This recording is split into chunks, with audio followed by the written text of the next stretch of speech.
and what is happening in the world with the election of President Trump as President of the United States. Okay, are you following along? And you all must be realizing that we are living through a very critical moment in global politics. In other words, multilateralism is being completely disregarded. To unilateralism. In other words, the law of the strongest is prevailing. The United Nations Charter is being torn up.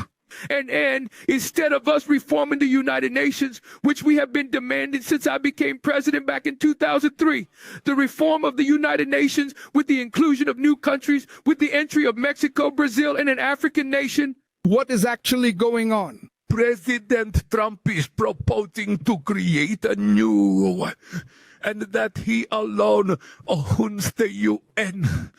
World politics is entering a very critical moment, says Brazilian President Luiz Inácio Lula da Silva. And he's placing much of the blame squarely on the United States.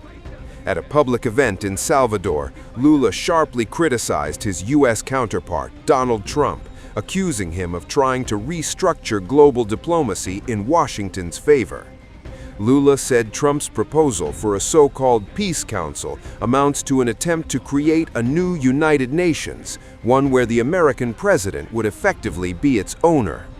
He warned that the UN Charter itself is being torn up by unilateralism and that the world risks being governed by the law of the strongest. Lula also condemned a U.S. military operation in Venezuela earlier this month that saw President Nicolas Maduro and his wife removed from power, calling it a violation of territorial integrity and a threat to peace in Latin America. How is disrespect for a country's territorial integrity possible? He asked.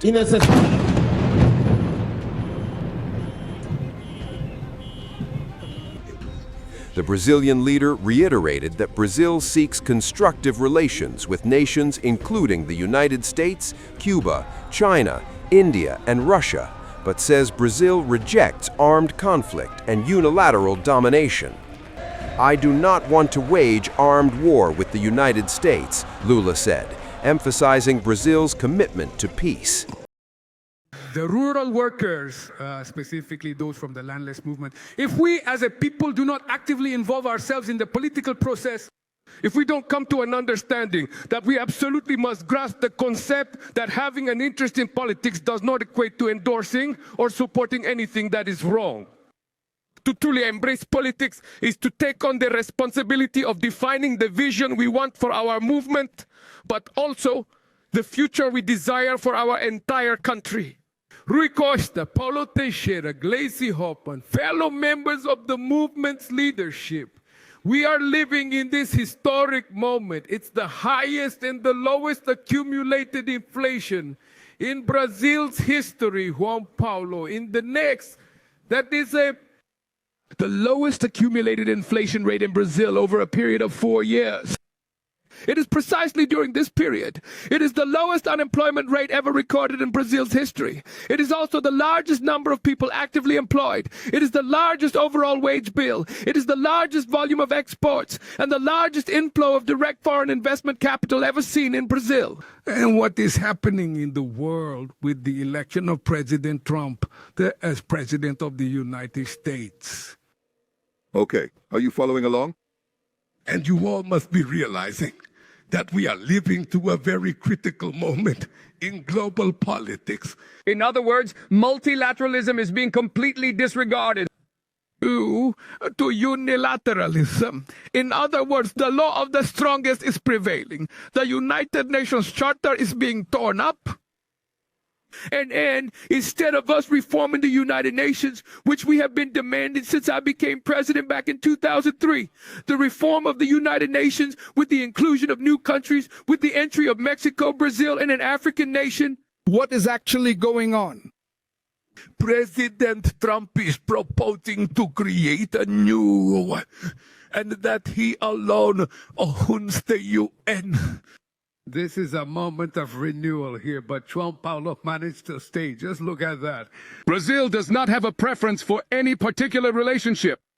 Brazil wants to have a relationship with the United States. Brazil wants to have a relationship with Cuba. Brazil wants to have a relationship with China. Brazil wants to have a relationship with India. Brazil wants to have a relationship with Russia. We don't have a preference. What we no longer accept is going back to being a colony for someone to want to boss us around.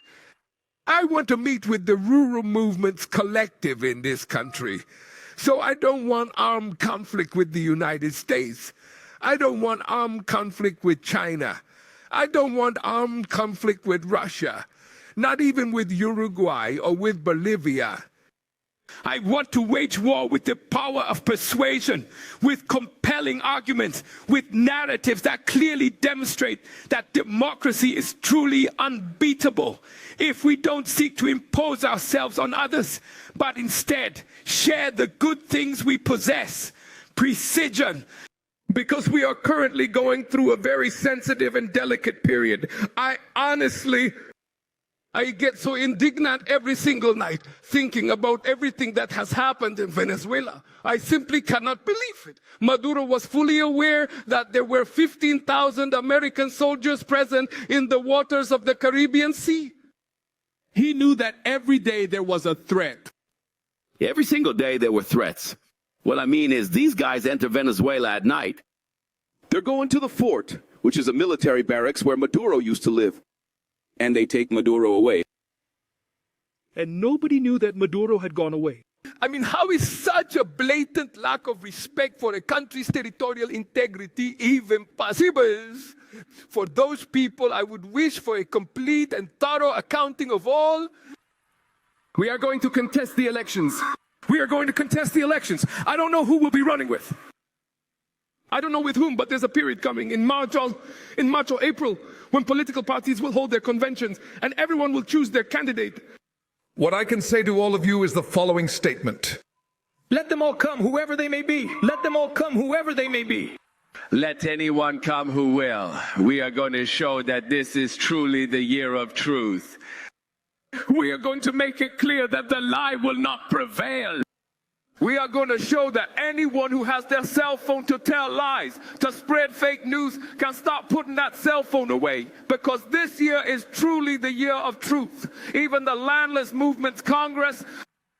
And prepare yourself for the battle this year.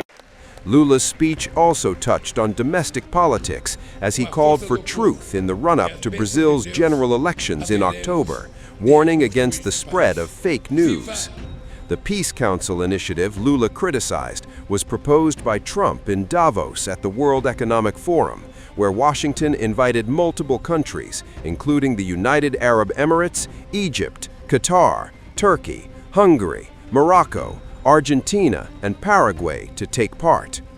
Trump has pitched the council as a way to help resolve global conflicts, beginning with the war in Gaza, but critics like Lula argue it could undermine the role of the United Nations and concentrate power in the hands of a few.